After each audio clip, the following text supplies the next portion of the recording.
your boat gently down the stream. Merrily, merrily, merrily, merrily, life is but a dream. Hello everyone and welcome to another story time.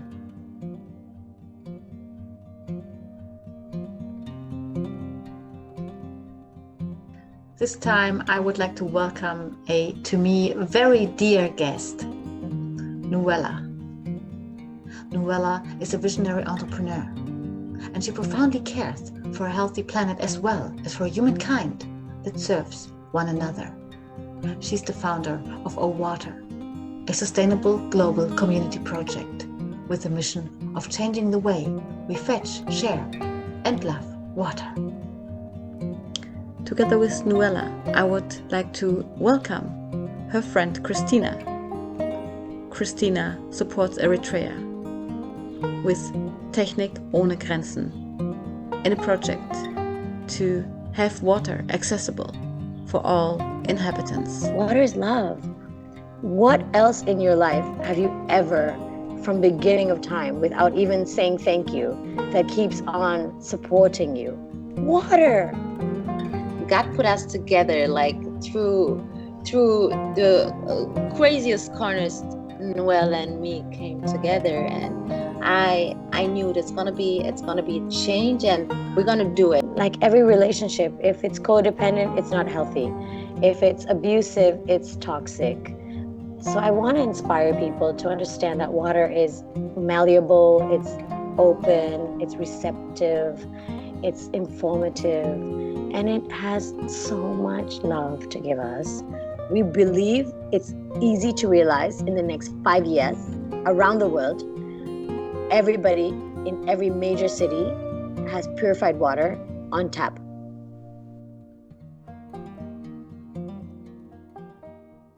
My story started exactly with my grandmama. I go to the village, never been in the village without water, without She's from Frankfurt geboren. Right, born and raised. And so my mama took me back to Eritrea, to the village, when I was 4 years old. And so I wouldn't allow by 4 years old to go to the water place because it was way too hot to go to the water place. You walk, like, with a child like me, 1.5 hours, like till 2 hours. So my grandma took me when I was 8 years old, and my mama was not allowing it because she knew how far and how hot it is. And born in Germany, like, she said, no, you don't go. Like, my grandmama knew what she doing. She had a mission in her heart without saying any word. So she took me to the water place, and for me it was all a game. But by the time, like, when I couldn't ride the donkey, I understood, like, this is some hard, like, this is a life I cannot take. I will not see that life, living that life forever. My children will see all green, all water, all streets. I saw all this little children with the water on their head, water on the back, and walking from 5 o'clock in the morning before the sunrise, because it's too hot after 11. Way too hot. Yeah. Getting the water back on the donkeys, like, without any chance to have any education, to have any step going forward. I knew exactly my mission is, like, I was 8 years old, and I knew exactly my mission. Even I will come back alone with my tractor, and I will build the streets, and I come digging the wells, whatever I have to do, I will do it. And I could see everything, like, my baby's on the back, and we will build it anyway, anyhow. She recognized me as, like, from where I've born. Like, I'm born with a mission, like, Dragon fire. It's like, whoa. Like, I didn't like you. I was not even I didn't even come to the full story, and she catched everything what I was going through, what I wanted to go. Like, I cannot even put in words, like, there's love is some in another space, kind of, you, because, yeah, she's like my mentor, she's like my big sister, she's like my best friend, like, she's so much in one, because we led by the same mission. Not just that, we come from the same, like from the same corner. We know exactly, we seen exactly, we felt exactly what is going on, and what it can be. So it's just a really magical combination. And we just started. So, and we already know, like, it's gonna be some, like, like the world gonna shaking, because this is gonna be in another, it's gonna be another level of of NGO work. What I love about her experience is she wasn't thinking about sustainability, she was thinking about efficiency. Why does it take 3 or 2 hours to get water? That makes no sense. And her like experience coming from Frankfurt, where you just buy bottles of water and then throw them away. I Yeah. feel like when I met Kristina, she's very community orientated. And what I understand, I come from a very choreographing experiences. One of the things I did for many years as a musician, as a writer, as a poet, as an educator, I curated experiences. When I met Chris, I realized that she comes from a different tempo. And her generation, I wouldn't say millennials, I would just say that she comes from a generation where they're disenchanted and they're waiting for something good. They're like, the intelligent versions of them. They don't want to protest. They don't want to resist. They want to create. So they want to be heard and they want to be respected for their ideas and their visions. So when she told me about her visions and her ideas and how much she sees in the future, the way that she sees changing Eritrea, like the farming culture, the ways that the villages can interconnect, I was like, woman, thank you for believing in the future. First of all, because if nobody sees it, it's not possible.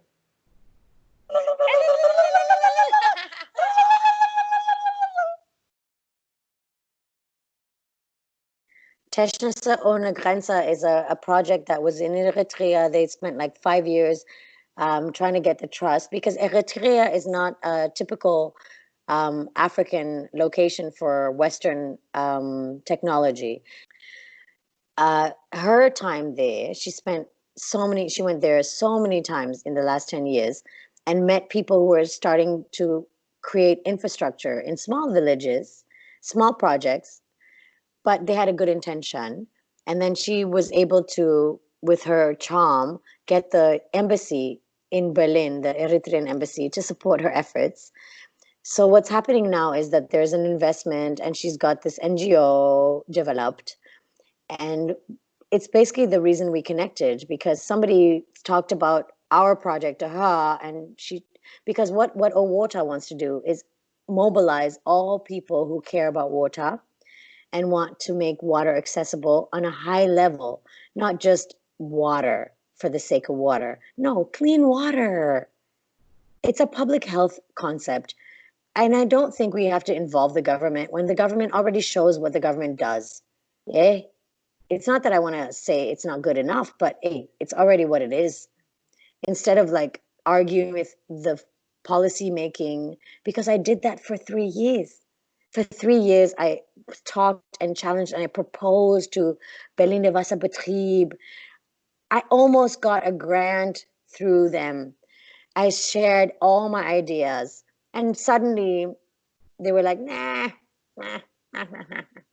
So I realize it's a very slow progress when you're speaking to like infrastructure. And so what we want to do is we just want to support their infrastructure by purifying water.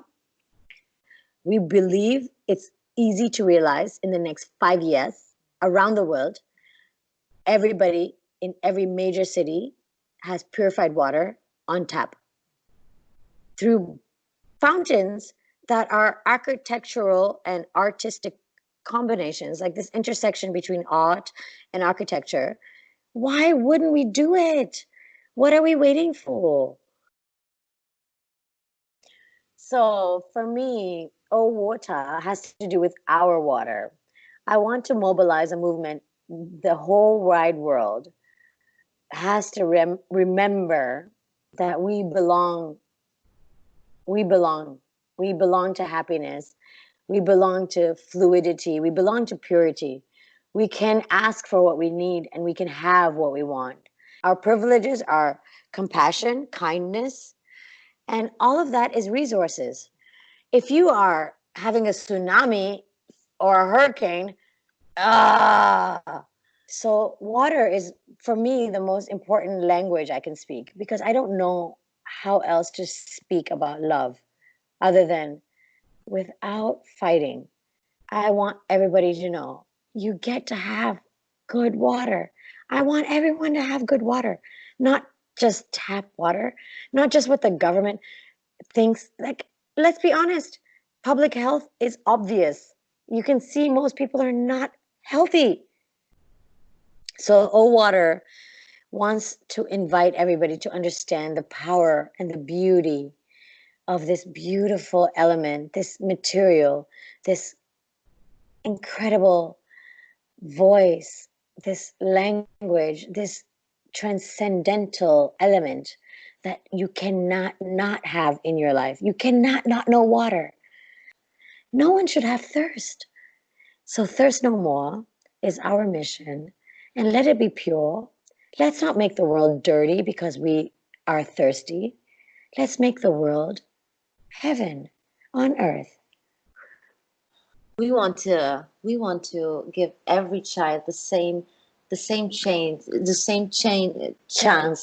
Thank you for education, for a quality life, for the same standard as we have it. And it's all beginning with water. It's the essence of all. Like they start running to water, like just to feed first the all the animals before they drink one zip of water, like until the second round they go to the water place, then they sit down and drink the first zip of water, like after all these hours of walking through the heat, through the desert. And when this is like when water is accessible, clean drinkable water, the standard is just on another level. So we can go into the agronomy, agriculture.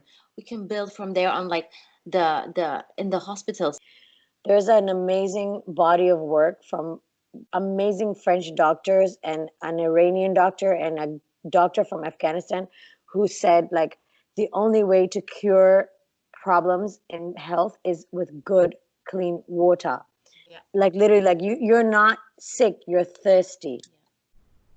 And the idea of putting infrastructure and like drips and like saline or like sweet water inside the body, no, you just need clean water. When we get that access, we can build on, go to, like I told the people are like they skinnier than me, and they're like full man, grown mans, and we have to go through all that steps. But like I told, this is beginning is the water, the essence is the water. We have to get that, like all the points where people can access, like not more than 2 kilometers most, is the most important step we have to put in, like especially the rural areas, beginning and like Eritrea, but we want to spread it all over the world. Like nobody in the world, we want nobody walking over 2 kilometers to clean drinkable water. Boom, boom, boom. So this is the main focus now, and then from there on we're going to build, like it's going to be a hub for like so many,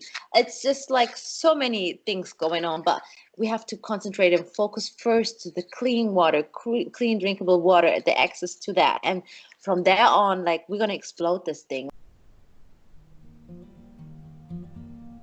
Your first love and your last love and your only love is water.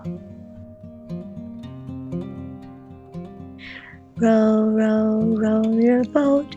If your boat is your soul or your consciousness, row it down the stream without resistance, because life is the dream. Heaven is on earth. Without you noticing, you've been loved since you were born. In your mother's womb, you were circled by water. When you were born, the water broke. When you're overwhelmed with emotion, you cry. When you're full with fluids, you pee.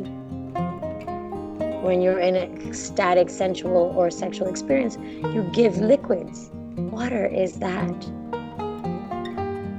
Let's get to know this wonderful medium that supports all that matters to us. It sounded hippie, but it's not hippie. It's fucking political. I really believe that people deserve heaven on earth. Everybody deserves to know you are loved. You are perfect as you are. You are like you belong to a DNA structure where everything inside of you is absolutely full of potential.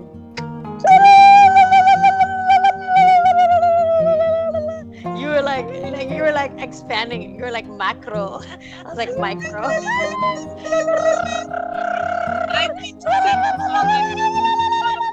Seeing through means you have to also be part of it. You have to decide. You have to decide that it's important. You have to be clear about that decision. You want it, and you don't want it just for yourself. You want it for everybody else. And that decision, when you decide, everybody deserves the same access to good quality water. Then you stop thinking about yourself and your own colloquial little village shit, and you start realizing you're part of a big eco, like you literally cannot let go. There's so much behind the story, and the story is the only truth. And nothing is possible other than your involvement. And when you step in, you are in because you were always in.